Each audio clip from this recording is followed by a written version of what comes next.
So rather than someone choosing to have these medical complications and suffer with extra weight, really what's happening is these are individuals living with a real disease. Obesity and its consequences have become the leading preventable cause of death and cancer in Canada. Now, in the past, diet and exercise were seen as really the only ways to address your weight concerns, but experts argue that that may no longer be the best course of action. Changes in eating and activity are actually outcomes of treatment.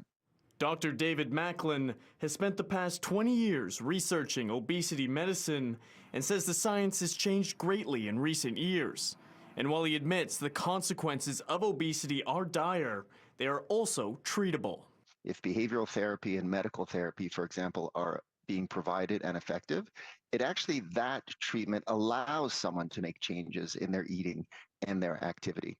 By the time I was about 30 years old, I was hypertensive, had sleep apnea, and I was really sick. Ian Patton has seen his weight fluctuate throughout his life and says a more specialized approach is needed. I've at different points in my journey, I've had to utilize different tools in the toolbox. And I think we have to look at it differently than what we have in the past, where it's like, this is the way we have to do it. It's kind of individualized and based on that person. If we apply appropriate treatment, just as Ian mentioned, to those who are vulnerable to struggle with weight, we start to see a dent and a course correction in obesity rates. In Winnipeg, Kurt Black, City News.